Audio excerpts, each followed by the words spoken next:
한여름의 뜨거운 햇살이 백사장을 내리쬐고 있었습니다. 바람은 낮게 불어와 모래알갱이들을 쓸고 지나갔고 그 소리가 파도 소리와 어우러져 해변 특유의 운율을 만들어내고 있었어요. 색색의 파라솔들이 줄지어 서 있는 사이로 사람들의 웃음소리가 들려왔지만 해변 끝자락에 자리 잡은 작은 가판대 앞은 유독 한산했습니다. 12살 주원이 햇볕에 그을린 손으로 나무 팔찌들을 하나하나 정성스럽게 정렬하고 있었어요. 어머니가 밤새 깎고 다듬고 엮어서 만든 팔찌들이었습니다.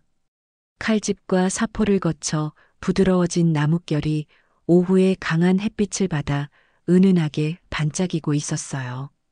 각각의 팔찌마다 서로 다른 무늬가 새겨져 있었는데 그 중에서도 소용돌이 모양과 물결 무늬가 교대로 반복되는 것이 가장 많았습니다. 주원은 플라스틱 의자에 앉아 조용히 손님을 기다렸어요.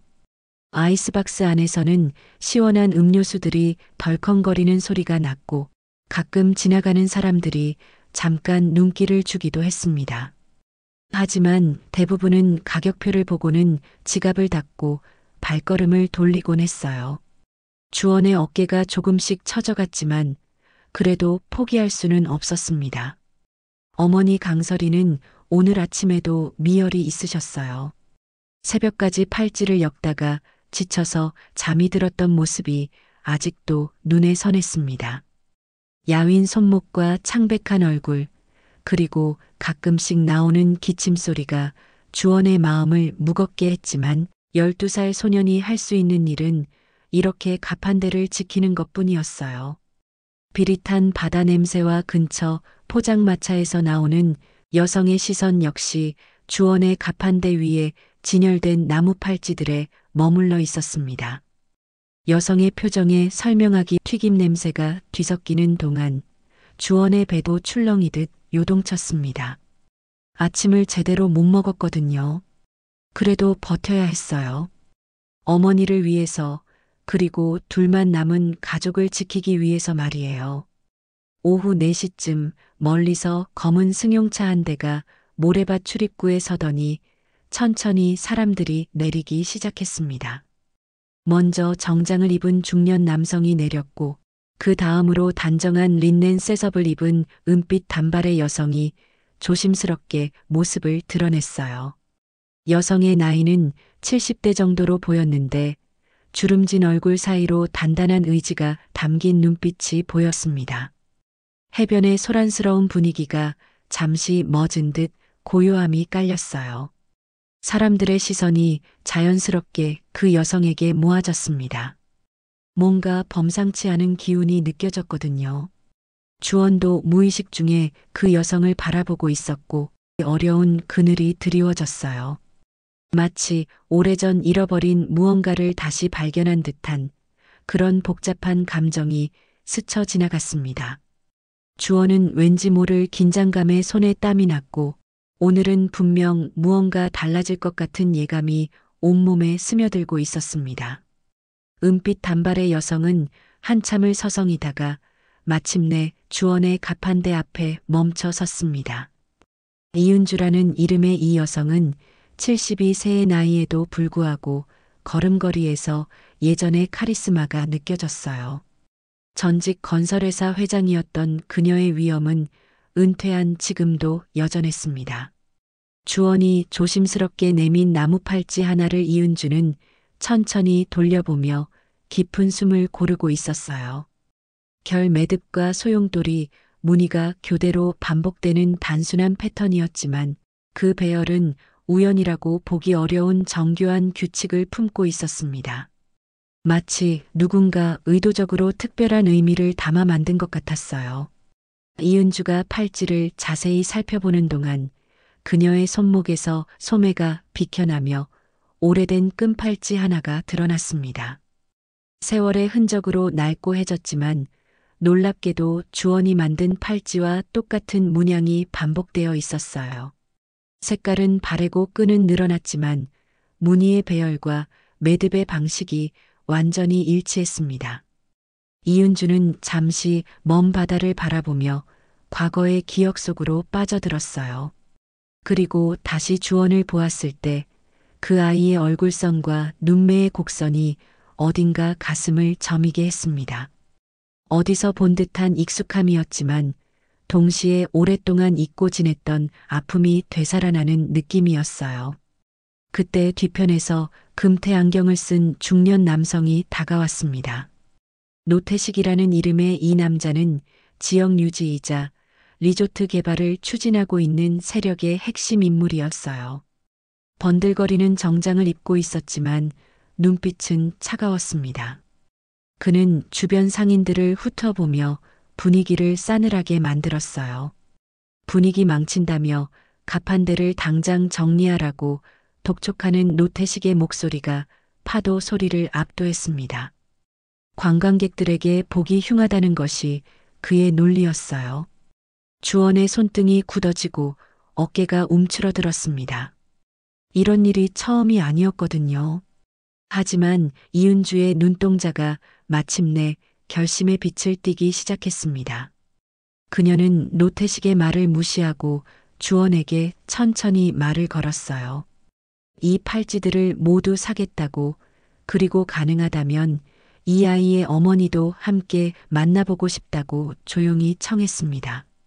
노태식은 당황한 기색을 감추지 못했어요. 예상치 못한 반전이었습니다. 이은주는 지갑에서 여러 장의 지폐를 꺼내어 주원의 손에 쥐어주었고 주원은 믿기지 않는다는 표정으로 그 돈을 바라보았어요. 평소보다 훨씬 많은 금액이었습니다.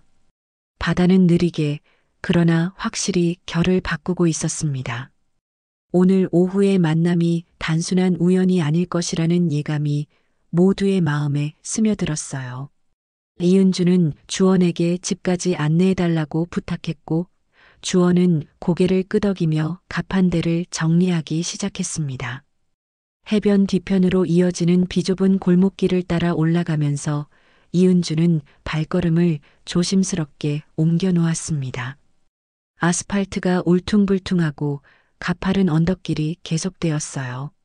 주원은 조금 앞서가며 때때로 뒤를 돌아보며 이은주의 안전을 확인했습니다. 낡은 대문들과 비탈진 계단들이 미로처럼 얽혀있는 이곳은 전형적인 달동네의 모습이었어요. 페인트가 벗겨진 담벼락들과 녹슨 철문들 사이로 좁은 골목이 구불구불 이어졌습니다. 바다에서 불어오는 짠바람에 빨래들이 펄럭이고 있었고 어디선가 라디오 소리가 희미하게 들려왔어요. 주원은 작은 철문 앞에서 멈춰서서 문고리를 조심스럽게 밀어 열었습니다. 삐걱거리는 소리와 함께 문이 열리자 작은 마당과 그 너머로 단층 집이 보였어요. 집은 작았지만 정갈하게 정리되어 있었습니다. 방 안으로 들어서자 얇은 커튼 사이로 오후의 햇살이 부서져 들어오고 있었어요. 작은 선풍기가 쉼없이 돌아가며 더운 공기를 헤집고 있었습니다. 강설이는 기침을 삼키며 방 한쪽에 앉아 있다가 낯선 손님을 보고 서둘러 몸을 일으켰어요. 마른 체구의 창백한 얼굴의 강설이는 손끝에 굳은 살이 많았습니다. 밤낮으로 수공예 작업을 하느라 생긴 것들이었어요. 그녀는 인내심이 강하고 자존심이 센 성격이었지만 아픈 몸을 숨기며 아들을 지키려고 애쓰는 모습에서 모성애가 느껴졌습니다. 이은주의 시선은 방 한가운데 걸린 조그만 액자에서 오래 머물렀어요. 바닷가에서 찍은 오래전 흑백 사진 한 장이었습니다. 사진 속에는 어린 아이의 모습이 보였고 그 아이의 손목에 묶인 끈팔찌가 흐릿하지만 분명하게 보였어요. 이은주는 천천히 자신의 손목에서 낡은 끈을 풀어 방 가운데 테이블 위에 올려놓았습니다. 강설이는 그 순간 마치 벼락이라도 맞은 듯 손목을 감싸쥐고 숨이 막히듯 멈춰섰어요. 무늬가 똑같았습니다. 결의 간격부터 마감 매듭의 방식까지 심지어 세월이 지나면서 생긴 스크래치가 난 위치까지도 닮아 있었어요. 이것은 단순한 우연이 아니었습니다. 말 대신 정적만이 방 안을 감쌌고 서로의 눈빛 사이로 잃어버린 시간들과 묻어둔 기억들이 뒤엉켜 흘러나오고 있었습니다. 주원은 무슨 일이 일어나고 있는지 정확히 알 수는 없었지만 이 순간이 매우 중요하다는 것을 본능적으로 느낄 수 있었어요. 그때 골목 아래에서 노태식의 목소리가 들려왔습니다. 여기까지 쫓아와서도 정리를 강요하는 차가운 말투가 평온했던 분위기를 깨뜨렸어요. 이은주는 창가로 다가가 밖을 내려다보며 입술을 꾹 다물었습니다. 이은주는 창가에 기대어 서서 조용히 말씀을 이어가기 시작했습니다. 그녀의 목소리는 파문처럼 잔잔하지만 단단했어요. 이 특별한 패턴은 젊은 시절 자신이 직접 만든 약속문이라고 털어놓았습니다. 돌아오겠다는 표시로 떠나는 이를 붙잡지 못할 때 대신 새긴 문이라고 설명했어요.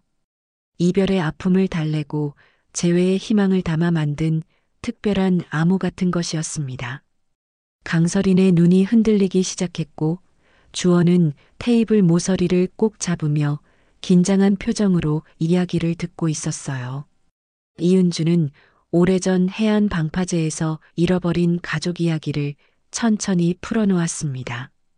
수십 년 전 어린 딸과 함께 살던 시절이 있었다고 했어요. 그때는 지금처럼 부유하지 않았고 바닷가 근처에서 소박하게 살았었다고 했습니다. 그런데 어느 날 갑작스러운 사고로 딸을 잃어버렸다고 했어요.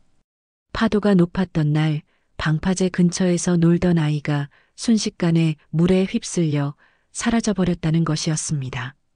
그날 이후로 이은주는 그 아픔을 견디지 못해 그곳을 떠났고 다시는 돌아오지 않으려 했었어요. 하지만 세월이 흐르고 사업에 성공한 후에도 그 기억은 지워지지 않았습니다.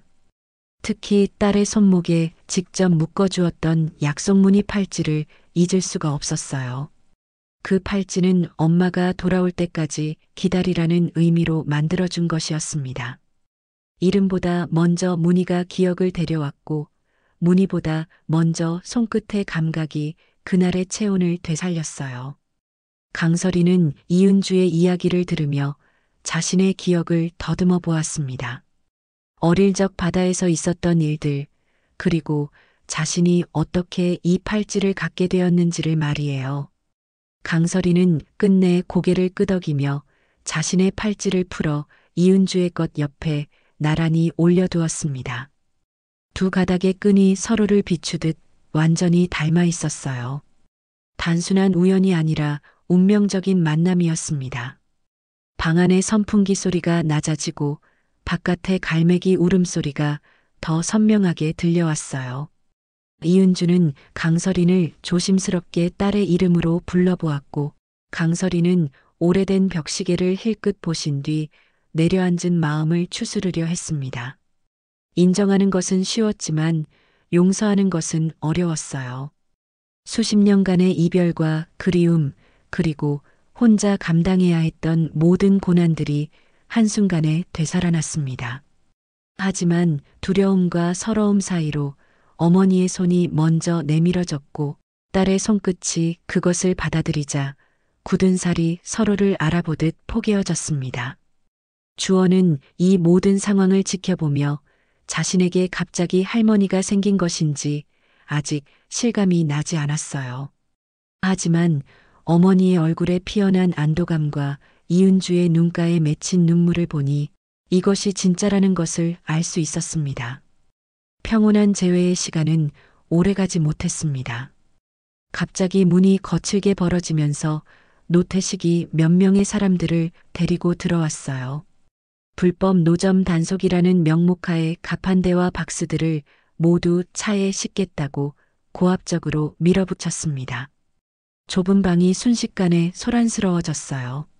노태식의 부하들이 들어오면서 평화로운 분위기는 완전히 깨져버렸습니다. 그들은 주원의 물건들을 무작정 박스에 담기 시작했고 강설인의 작업 도구들까지 손을 대려고 했어요. 주원은 어머니가 밤새 만든 팔찌들이 담긴 상자를 필사적으로 끌어안고 뒤로 물러섰습니다. 떨리는 숨을 삼키며 상자를 놓지 않으려고 애썼지만 어린 아이의 힘으로는 한계가 있었어요. 눈물이 핑 돌았지만 그래도 포기할 수는 없었습니다. 강설이는 갑작스러운 상황에 기침을 참으려 했지만 결국 견디지 못하고 무릎을 붙들고 주저앉았어요. 평소보다 심한 기침이 나오면서 얼굴이 더욱 창백해졌습니다. 오랫동안 무리를 해온 몸이 스트레스를 이기지 못하고 있었어요. 바로 그때 이은주가 한 발 앞으로 나가 노태식의 길을 막아섰습니다. 그녀의 목소리는 낮았지만 전혀 흔들리지 않았어요.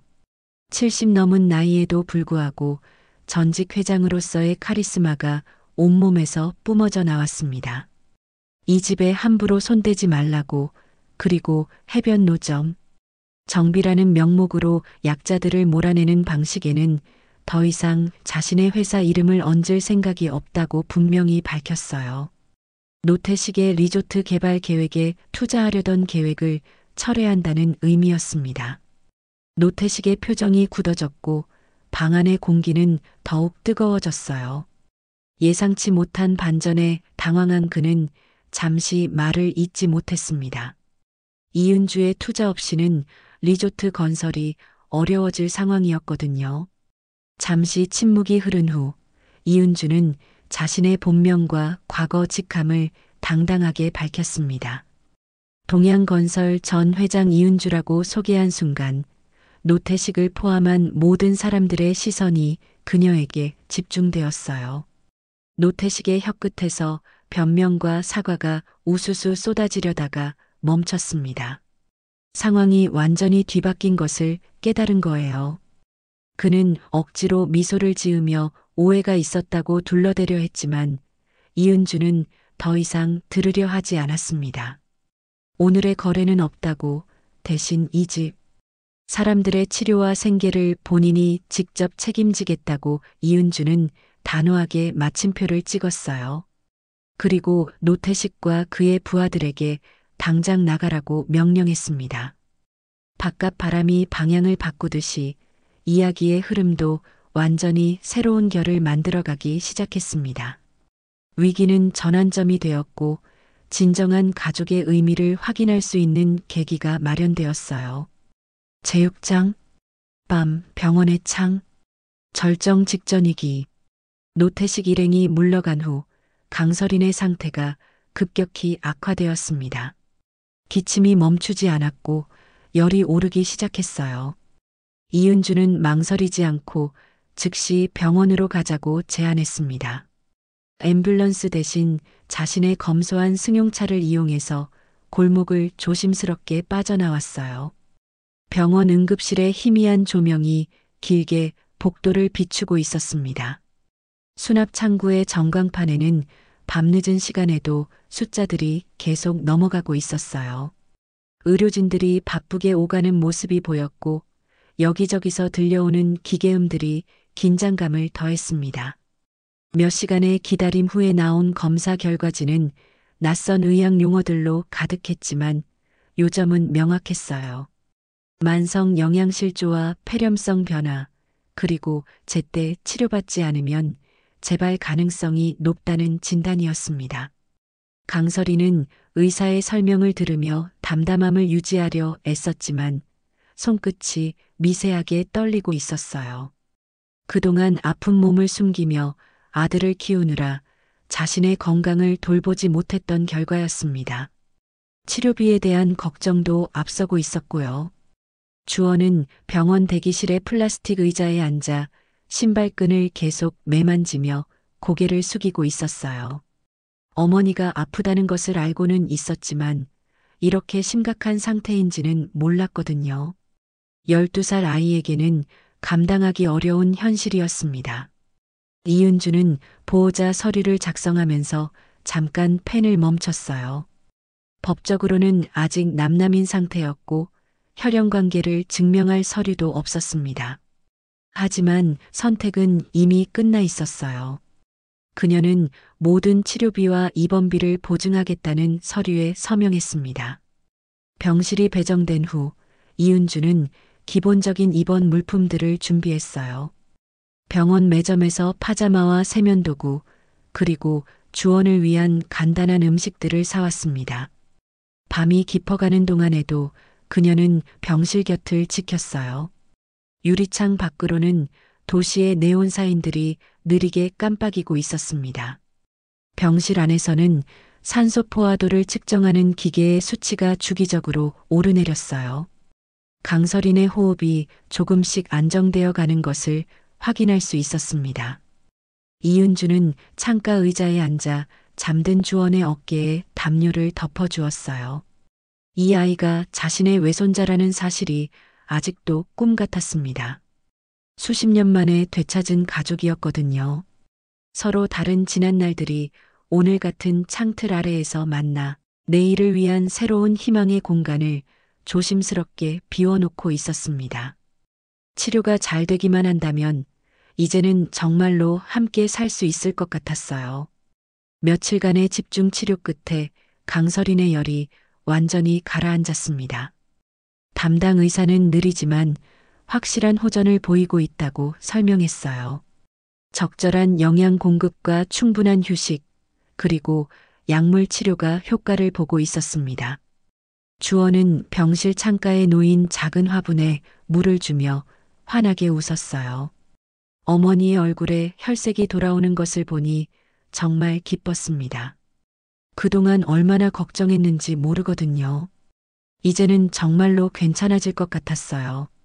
퇴원 날 이은주는 병원에서 나와 해변으로 가자고 제안했습니다. 처음 세 사람이 마주친 바로 그 자리에서 새로운 약속을 하고 싶다고 말했어요. 강설인과 주원도 흔쾌히 동의했습니다. 오후의 해변은 따뜻한 햇살로 가득했어요. 파도가 모래사장을 부드럽게 어루만지고 있었고 바닷바람이 시원하게 불어왔습니다. 모래선 위에 세 사람의 발자국이 나란히 찍혔어요. 이은주는 가방에서 팔찌 두 가닥을 꺼내어 새로운 끈으로 보강했습니다. 그리고 주원을 위해 세 번째 팔찌를 새로 만들기 시작했어요. 똑같은 약속 무늬로 매듭을 묶어나갔습니다. 결과 결이 맞물릴 때마다 파도가 발목을 살짝 적시고 하얀 물거품들이 금세 사라졌어요. 강설이는 조금 망설이다가 손목을 내밀었습니다. 이은주가 만든 새 팔찌를 받아들이겠다는 의미였어요. 주원도 깊은 숨을 고르며 자신의 손등을 내밀었습니다. 드디어 진짜 가족이 되는 순간이었거든요. 세 가닥의 팔찌가 하나의 고리처럼 서로를 연결했고 세 사람의 눈동자 속 빛이 서로를 비추었어요. 바다는 변함없이 파도를 보내고 있었고 갈매기들이 자유롭게 하늘을 날고 있었습니다.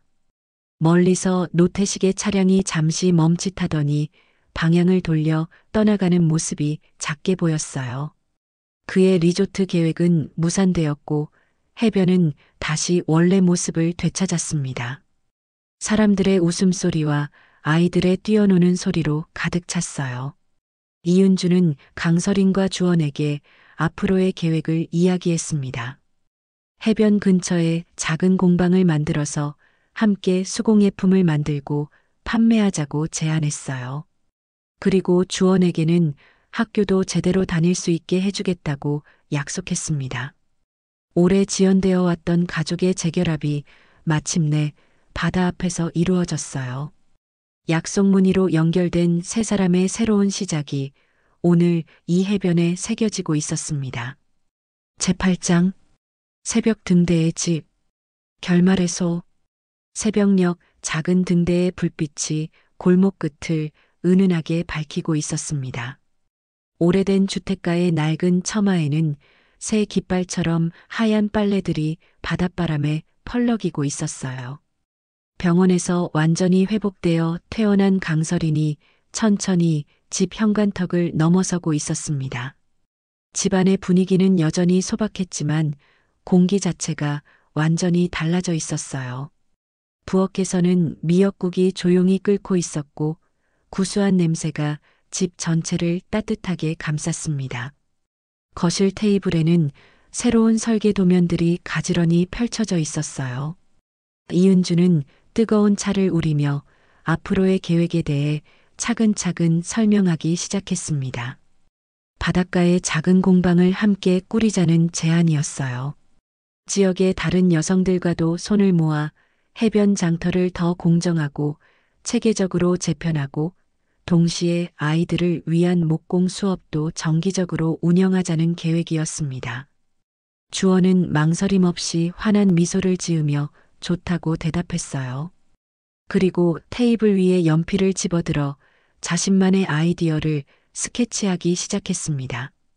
기존의 낡은 상자들은 멋진 진열장으로 변신할 것이고 해변의 가판대는 아이들이 모여 배우는 작은 교실이 될 예정이었어요.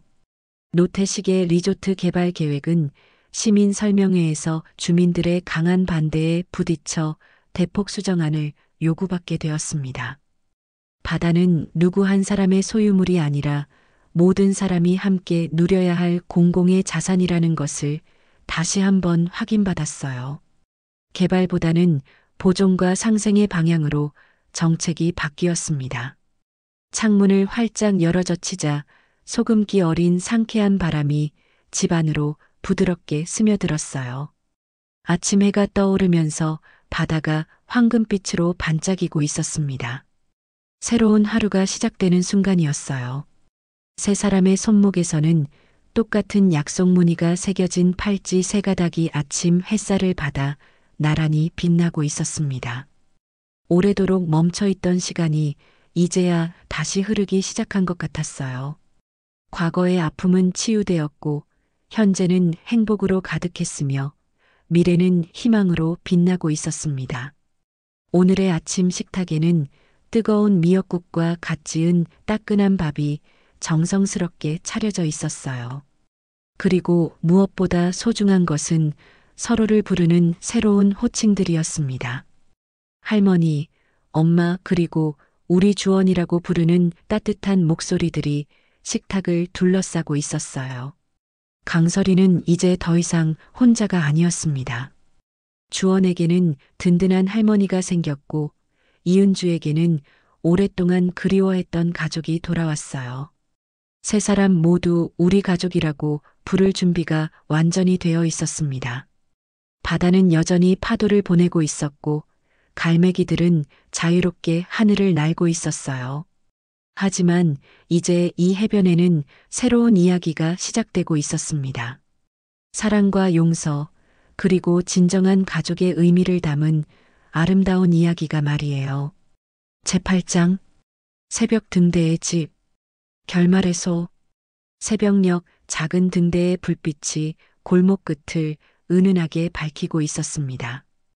오래된 주택가의 낡은 처마에는 새 깃발처럼 하얀 빨래들이 바닷바람에 펄럭이고 있었어요. 병원에서 완전히 회복되어 퇴원한 강설인이 천천히 집 현관턱을 넘어서고 있었습니다.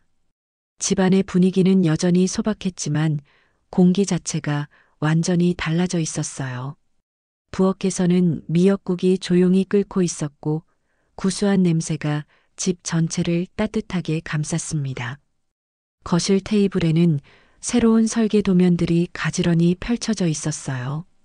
이은주는 뜨거운 차를 우리며 앞으로의 계획에 대해 차근차근 설명하기 시작했습니다. 바닷가에 작은 공방을 함께 꾸리자는 제안이었어요. 지역의 다른 여성들과도 손을 모아 해변 장터를 더 공정하고 체계적으로 재편하고 동시에 아이들을 위한 목공 수업도 정기적으로 운영하자는 계획이었습니다. 주원은 망설임 없이 환한 미소를 지으며 좋다고 대답했어요. 그리고 테이블 위에 연필을 집어들어 자신만의 아이디어를 스케치하기 시작했습니다. 기존의 낡은 상자들은 멋진 진열장으로 변신할 것이고 해변의 가판대는 아이들이 모여 배우는 작은 교실이 될 예정이었어요. 노태식의 리조트 개발 계획은 시민 설명회에서 주민들의 강한 반대에 부딪혀 대폭 수정안을 요구받게 되었습니다. 바다는 누구 한 사람의 소유물이 아니라 모든 사람이 함께 누려야 할 공공의 자산이라는 것을 다시 한번 확인받았어요. 개발보다는 보존과 상생의 방향으로 정책이 바뀌었습니다. 창문을 활짝 열어 젖히자 소금기 어린 상쾌한 바람이 집 안으로 부드럽게 스며들었어요. 아침 해가 떠오르면서 바다가 황금빛으로 반짝이고 있었습니다. 새로운 하루가 시작되는 순간이었어요. 세 사람의 손목에서는 똑같은 약속 무늬가 새겨진 팔찌 세 가닥이 아침 햇살을 받아 나란히 빛나고 있었습니다. 오래도록 멈춰있던 시간이 이제야 다시 흐르기 시작한 것 같았어요. 과거의 아픔은 치유되었고 현재는 행복으로 가득했으며 미래는 희망으로 빛나고 있었습니다. 오늘의 아침 식탁에는 뜨거운 미역국과 갓 지은 따끈한 밥이 정성스럽게 차려져 있었어요. 그리고 무엇보다 소중한 것은 서로를 부르는 새로운 호칭들이었습니다. 할머니, 엄마, 그리고 우리 주원이라고 부르는 따뜻한 목소리들이 식탁을 둘러싸고 있었어요. 강설이는 이제 더 이상 혼자가 아니었습니다. 주원에게는 든든한 할머니가 생겼고 이은주에게는 오랫동안 그리워했던 가족이 돌아왔어요. 세 사람 모두 우리 가족이라고 부를 준비가 완전히 되어 있었습니다. 바다는 여전히 파도를 보내고 있었고 갈매기들은 자유롭게 하늘을 날고 있었어요. 하지만 이제 이 해변에는 새로운 이야기가 시작되고 있었습니다.